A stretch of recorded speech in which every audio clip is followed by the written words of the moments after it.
Welcome, everybody, and welcome to the first episode of Business Events Decoded. This is a new series that I'll be hosting. My name is Sushil Shamlal Wadhwa. Our first guest on this episode is a self-made entrepreneur and now a veteran in the field with over 40 years of experience in the hospitality industry. Fondly known as Bossy by one and all, the man behind the vision of Tamarind Global, Bossy can be recognized by his resounding, infectious laughter, insatiable energy, passion, perseverance, high benchmarks, and attention to detail. What sets him apart from the rest is his compassion towards people, from a chaiwala to the chairman.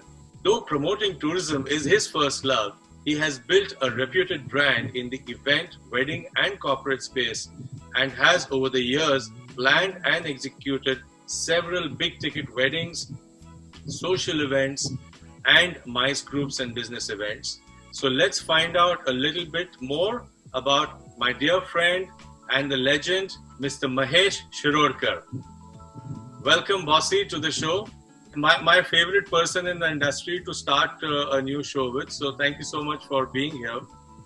I wanted to ask you about your journey of getting into the business of business events, MICE, groups, etc. Let's start from the very beginning. Oh God. So you're turning the time clock back to almost 4 decades, Sushil. Yes. And, I don't suffer from amnesia, but let me try and jog the memory. So I'm talking about way back in 1978. I lost my dad at a very early age, just when I passed out of Sydenham College. And I was looking for a job. Nobody would give me a job. And finally, a friend of mine said, why don't you join the travel company called Cox and Kings? Yeah. I'd never heard of Cox and Kings. And I said, okay. So I got the job in that company as a management trainee. Now, the management trainee was a glorified airport representative job. Correct. So we had almost about 18 grueling hours every day, receiving people at the airport, holding that board, lifting the bags, taking people to the hotels. Yeah. And that's what was my first foray into human interaction in a professional surrounding. This is where I started my journey. Okay. And about 4 years, I was in Cox and Kings doing this job of a management trainee. We moved from an airport rep to handling files, to sending out telexes, going as tour escorts from city to city. We used to have, Cox and Kings was a British-owned company, so they used to have India, Nepal tours. So I was the glorified tour escort. That for about 4.5 years. Learnt my craft, learnt my trade there. Yeah. Lots and lots of experiences with people which were like completely the way I was shaped in terms of all the trials and the tribulations which went through those 4.5 years. And there was no job which was really too big or too small. We had to get our hands dirty for everything. So it was a rounded kind of training which we had in Cox and Kings, with on the job as well as what we learned, by reading, etc. And from bottom up.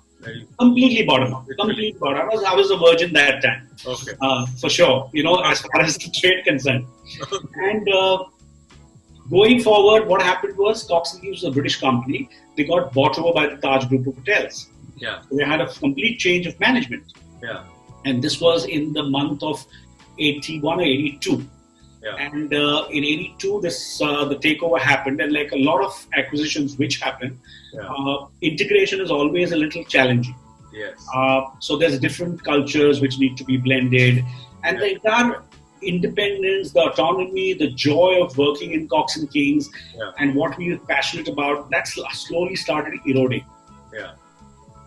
What happened post that is that I got a friend of mine from Dubai who came and told me, he says, why don't you come to Dubai? Yeah. At that time, I think in 82, I was earning about 2,500 rupees. And but I used to travel a lot within India. So I was said, Dubai. I said, where is Dubai? I didn't even know where Dubai was at that time. So he says, it's just 2.5 hours from here. So it's in 82. In 82. I had not heard of Dubai at all. Anyway, To cut a long story short, I took the job. Yeah. It was paying me about 4 times the amount what was being paid in Cox and Kings. Yeah. And I was looking for an excuse. I was a bachelor. Yeah. I got onto the flight, I remember, said my farewells to all my buddies here. Yeah. First time in my life, I was going to make a mark outside the country on my own. Okay. And I was so wasted for the last week where all the farewell parties were happening. So I flaked out on that Air India flight. Yeah. And just as the flight was about to land, I opened my eyes and I looked out of the window. Yeah. And I see vast expanses of desert sand. Okay. And I said, where the F have I landed? Yeah. What kind of mistake have I made getting into a desert? Yeah. Little did I know that the many years that I spent in Dubai would keep me connected with that region for a long time in my future endeavors as an entrepreneur. Even till date? Till date. This happened for about 5 years and I could do my job in my sleep. So, towards the end of the 5 years, and I was constantly wanting to do more. Yeah. And my owners didn't want to experiment because they had other business interests. This was just a small part of the cake. Yeah. And one fine day, in a fit of idealism, patriotism, ambition, call it what you may, I just decided I want to pack up, come back to my roots. Okay. So gave notice to my previous employer, came to India, had a very clear thought in my mind that I have worked for about 10 odd years for people. Yeah. I want to start something of my own. Okay. Where I was going to do it, how I was going to do it, when I was going to do it, I had no clue. Okay. This was an impulse decision. Yeah. This was a decision from the heart, not from the head, not very well thought of now in retrospect. But I landed in Bombay. Okay. I'd lost touch with India for a long time, came to Bombay, decided, I want to start my own business. Yeah. I got my entire transfer of residence with all my stuff. Yeah. I couldn't fit into my mum's house. Yeah. So I had to redo the mum's house. Uh, My entire savings was 2 lakhs of rupees after 5.5 years in Dubai. Okay. Because while I was there, I enjoyed life, I traveled, I spent money, there were no regrets. Yeah. And I came back here with 2 lakhs of rupees, out of which 1,50,000 I spent in my mum's house. Yeah.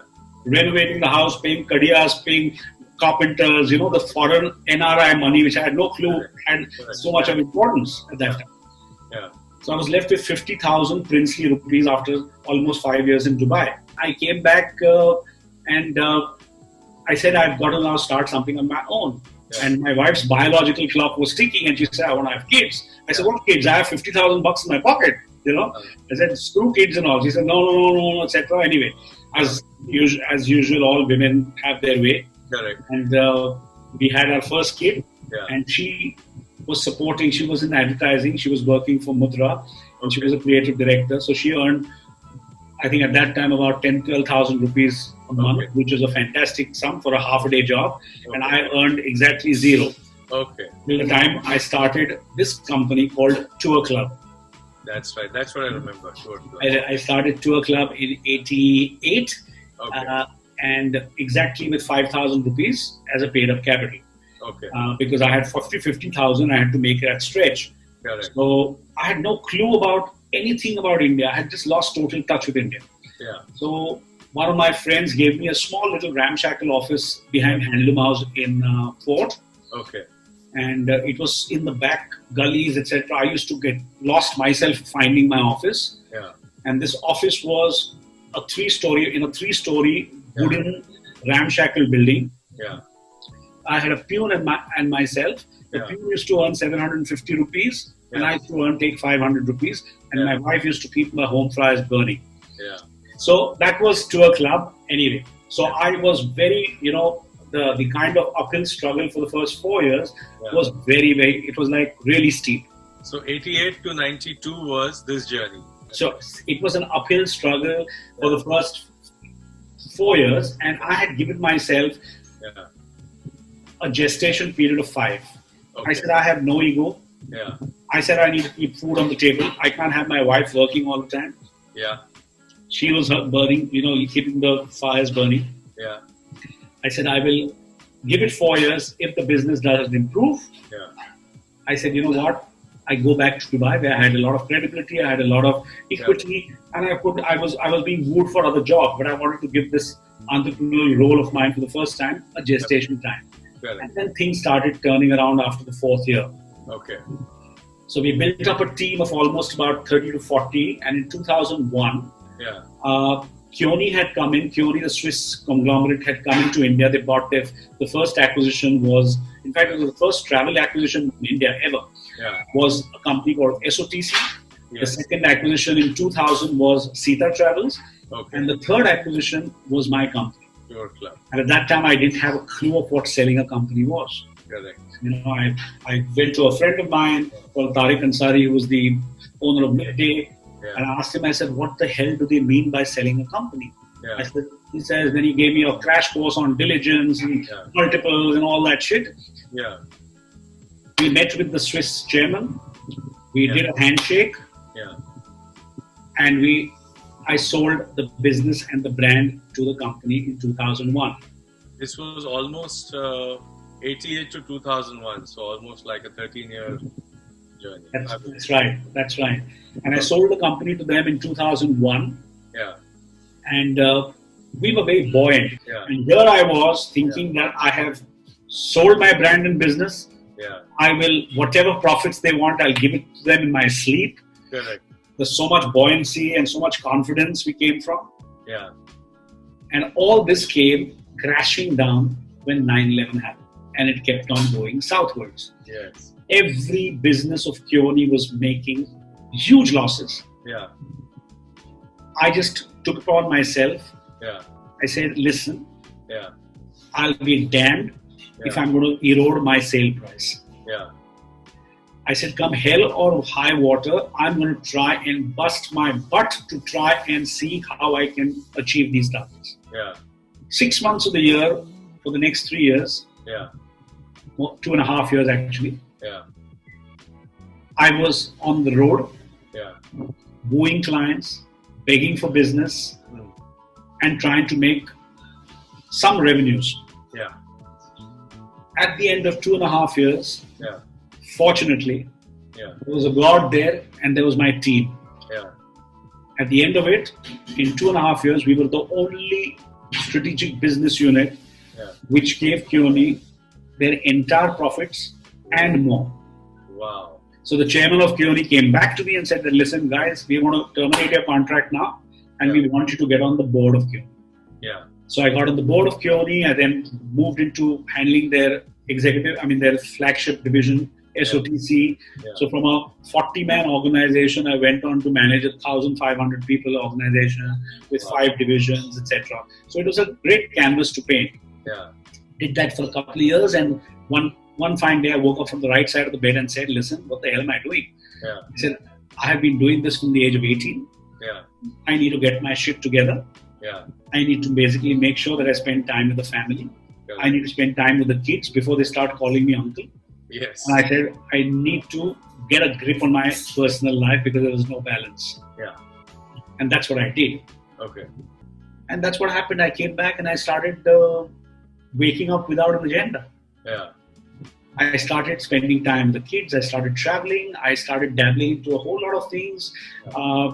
I started a celebrity management company with a friend of mine. This happened. This was an era of my life. And then itchy fingers started coming in again. You know, from having waking up without an agenda and doing things which are not my core competence, but I started doing that because I thought I should do. So a core team of Tour Club was very, very unhappy with the integration of Kioni in the inbound division. And while I was in Kioni, I could protect them. The moment I left them, they automatically got exposed in terms of, not being left alone. And there was a culture misfit. And they came and said that, listen, why don't we start? I said, listen, I've hung up my boots for travel. I don't want to get into this. If you guys want to start, I'll bless you. I'll back you. Tamarind was born. Which year was this? 2006. 2006, So a friend of mine incubated the company, and 2006 it was born with about 20 people. Okay. Again, focusing on our core competence, which was incoming tours. Okay. And now it's what, 2000? It's 2020. We're 14 years into existence. Again, one of the historical year, I think. Yeah, it was 2006 to 2020. It's now 14 years, and along the way we diversified. So we started doing weddings, we started doing events, we started doing corporate services. So we had clear pillars of verticals. Yeah. And then we opened offices in other places. We expanded into different B2B markets and B2C corporate events. So all that happened in these 13 years. Okay. And each one of them was like pretty much self-sufficient in doing what they did. Okay. From 2008 is when we did our first wedding. Okay. And 2008 you did the first wedding. 2008 we did the first wedding, and that was a wedding which is etched in my mind even till today, because it's like your first kiss, you know. And we were baptized by the first big obese wedding, where this guy comes to me and says, it was for a corporate honcho actually. It was a corporate honcho who was a very dear friend of mine, and he came and said, listen, get my daughter married. Yeah. I said, listen, we don't do marriages. So he says, why not, boss? You do hotels, you do logistics, all you do is outsource an event and put three together. You're a great guy who can coordinate. Correct. So I saw the sense in what he said. Yeah. I outsourced the event with a friend of mine, Roshan Abbas. Yes. And Roshan and we worked together on the event part. On the hospitality, he wanted, there were 1,000 people waiting. Yeah. So there were 5 days. We booked the Oberoi Towers, 500 rooms. He wanted 500 cars, one car per room. Yeah. Spread over 5 days. We got the Chinese Imperial Circus from China. Blended it with Shamak Davar. Did multiple events in NCPA, this, that, the works. And the biggest was the 3,000 people event at the Turf Club, which is the reception. Okay. And this was for a company and a team which had never even done a single wedding. Yes. So we were like literally thrown into the deep end, baptized by the first Indian wedding, and then we didn't look back. And so how did your journey into business events happen? Which was your first business event? So I had a lot of friends in the business fraternity. Okay. And similarly, like how this corporate honcho told me, why did you handle a wedding? Some of my corporate friends in the YPO as well as the others said that, listen, we've got a group going out to XY place. We got, so a dealers group going out. So why don't you look after the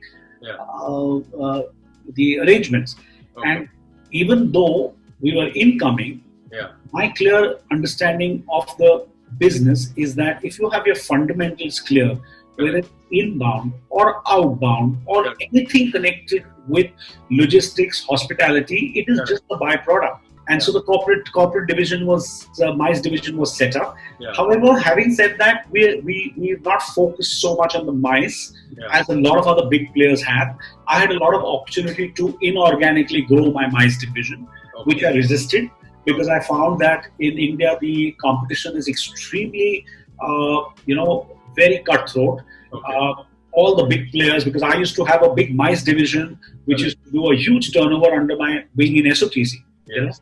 And I saw that the balance sheet of SOTC or the EBIT of SOTC would not really make a difference with the fortunes of the MICE department. Because the margins were so tight. Yes. And that's why I was not enthused into inorganically growing or organically expanding MICE. Okay. So we do MICE, but we do restricted MICE. Select MICE. So that's how we got into the MICE stuff. So we have 4 divisions. So now we have totally about almost 400 people. We've got about 14 offices. Yeah. So over the 14 years, there's been an expansion, but at every stage there's been a consolidation and expansion. Yeah. So that's our journey in a nutshell for the last 40 years, as far as my career is concerned. There are lots and lots of other fill in the blanks, but it'll take a long time to go through there. This is a very concise version, and if you ask my wife, she'll say you've taken 15 minutes even longer. So anyway, so Tamarind is now there as a brand under 4 different verticals, and everybody does things out of passion. Okay. And I involve myself a little more in the weddings and event space because it's a B2C business, very intensive relationships, connects. Word of mouth is your best friend or worst enemy. So you've got to be really, really connected and careful. So that's how the whole journey has evolved, Sushil. And talking about business events, because the show is about business events being decoded, what sectors of companies were you doing the MICE groups, etc. for? So we look at finance, we look at pharma, we look at FMCG, we look at banks, we look at real estates, and we have the Young Presence organization also. Okay, so that would have been interesting because I think But again, as I said, we don't do huge. I mean, we've done Credi NatCon for 2 years consecutively, which was like 1,100 people, and these were all different destinations outside India. But we don't do such huge movements like a lot of my industry colleagues do, who are very, very focused in the MICE department. Okay. And what would be the average size, Bossy, of the MICE groups or the business events that you all handle? About between 100 to maximum 300. Okay. And for an average period of about 3 to 4 nights. Okay. And what duration do they typically end up going for? That's what I said, 3 nights or 4 days. 3 nights or 4 days, so fair enough. And I guess now with COVID, the situation has completely changed. I mean, that's a question I don't even feel like asking anybody, that how has COVID impacted your business? Because I know it's impacted the whole world's travel tourism business. But I would like to know, and for the benefit of the viewers, how are you managing the transformation because of COVID, especially with the company? Because I'm sure many people who are going to watch this will want to know how you managed it with a 400 people team. And I'm sure there'll be a lot of learning for them there. So to answer your first question, how has they impacted COVID? Yeah. It's a no-brainer that the travel, hospitality, aviation, events, weddings, business has been the highest impact industry as far as COVID is concerned. Yes. Along with a whole lot of other industries, but I was reading an article the other day where we are on the top of the heap as far as high impact is concerned. Yes. Right? Yeah. As far as dealing with it is concerned, I think everyone deals with it differently, Sushil. Yeah. We have a large team, and we explain to our people that there are controllable and uncontrollable expenses. Correct. If there are zero revenues, the company is going to bleed. Yes. It is going to be how long can you stretch and be on that runway. Correct. Before you crash. Yes.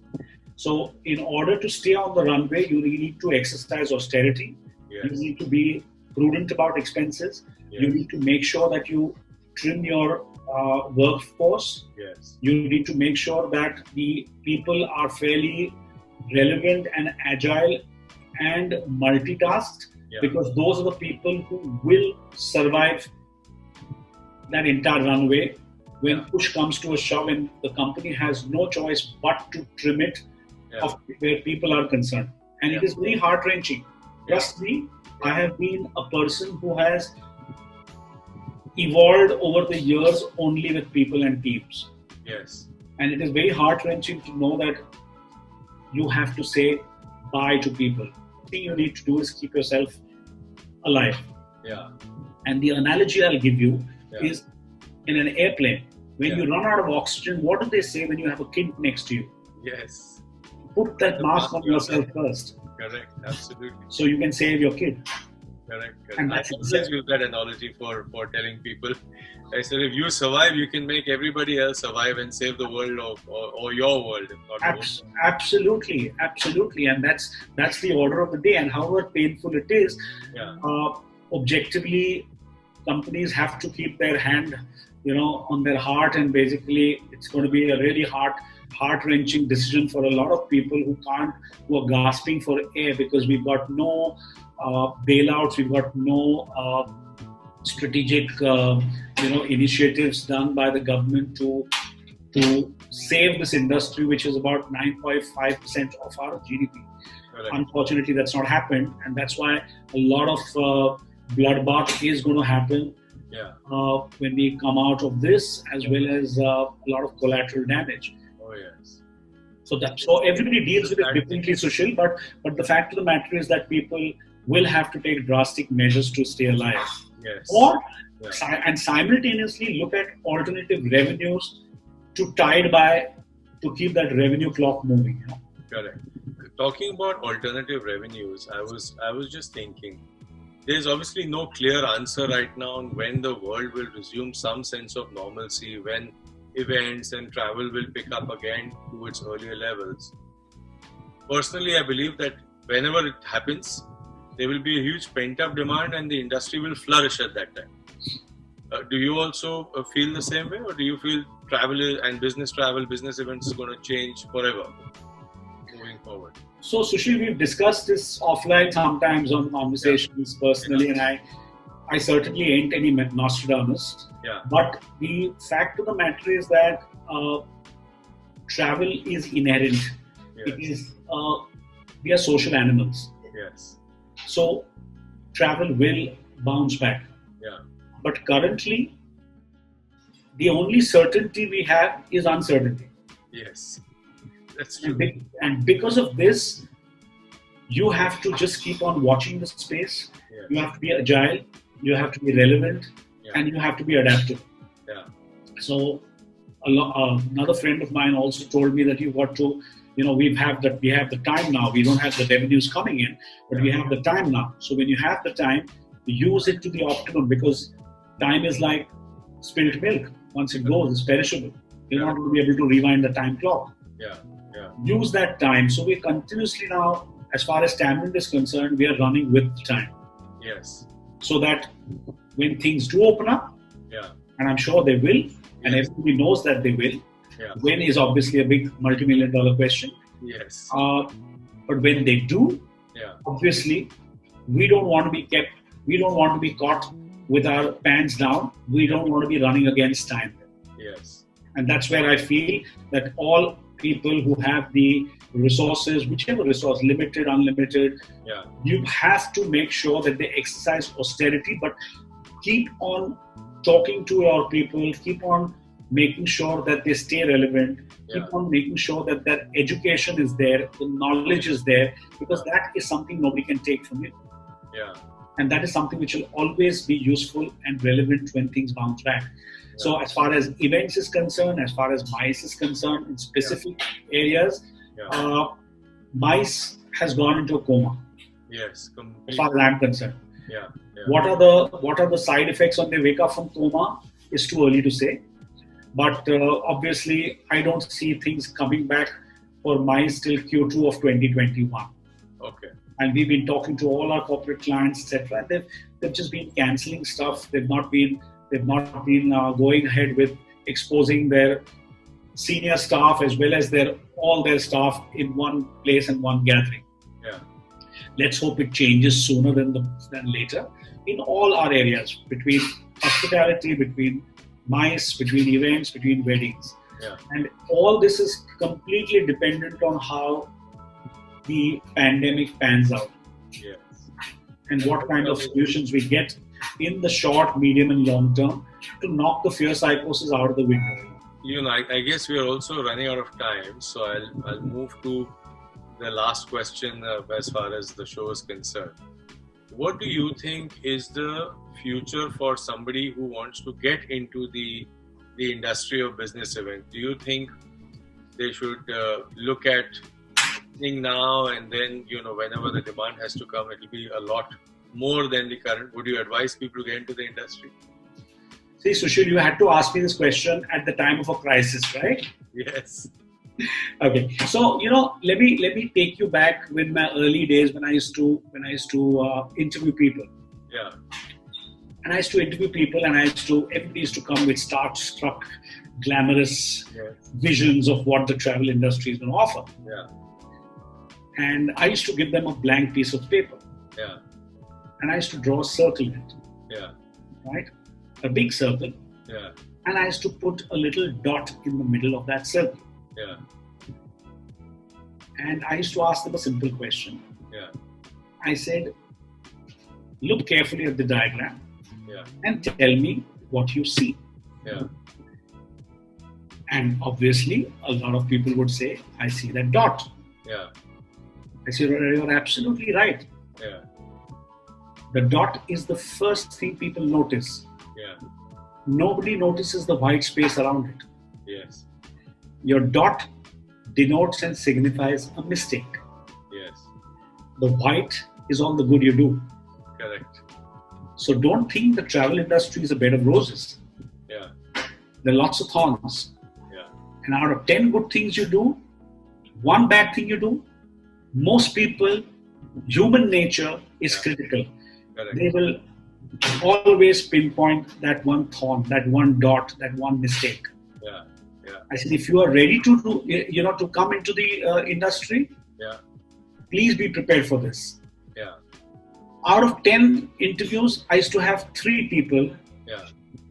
who earlier had 10 people had stars in the eyes. 3 people used to say, I'm yet passionate about it. Yeah. So now to answer your question, is it the right time to enter the travel industry or the event industry? Yeah. I have made my life and my focus and my competence, my passion has always been hospitality, people, the business of making people happy. Through experiences and whatnot. People used to tell me that travel should be in your bones. I said no. It's in your bones, not in your blood. It's in your DNA. Yes. It's a very exciting business. I yet feel it is something which is constantly evolving. Yeah. While earlier travel agencies were just brick and mortar, today the digitalization of the business ensures mobility of the workplace also. Correct. And due to the vast scope of business and the many verticals that exist, Sushil, there are many new things to learn. There are new avenues to explore. Yeah. Right now, travel is gasping for it. There is a lot of pent-up demand. But it's a matter of time for travel to bounce back with that renewed energy and with that pent-up demand. Yeah. There will be normalcy. It will happen. And if somebody says, you know what, my short-term goals are manufacturing plastic bags, that's fine. Because you know what, you have to stay on the runway of survival. Correct. Yeah. But if your mid-term and long-term goal is being in the travel industry, trust me, no other business like this. It sometimes may not pay well, the travel industry. It's a lot of hard work. What you see on the face of it exactly is not what you do behind. But trust me, it is something which gives you gratification. Yes. You've got to be really passionate about it. You build your competence around it. You meet so many people. You are exposed. You are a travel buff. You are testament to other people, Sushil, that the amount in countries you have moved around, the kind of exposure it's given you, the kind of confidence it's given you, is something you can't. Harvard Business School is not going to teach you that. No, I agree. But the travel industry and the kind of exposure you get, the opportunities you'll get, the people you meet, is all something which is not measurable. So if you ask for my advice, be resilient, be a little patient, and if you are really focused your goal into being in the business of hospitality or aviation or events or tourism, trust me, there is a future in this business. It's not as much as it's a high impact business now because of the crisis. It is as much of a high reward business when the thing bounces back. Correct. So I hope I've answered that question of yours. Thank you so much, Bossy. On the ending note, thank you for joining us on the first edition of Business Events Decoded and sharing all the insights. Thank you for watching the episode of Business Events Decoded all the way till the end. Look forward to hearing from us again soon with another star from the industry, another champion from the industry. Till then, we will stay in touch, keep watching, and do share this episode on your social media. Please like the episode, put a comment on it, and subscribe to the channel. And look forward to seeing you again soon. Thank you so much.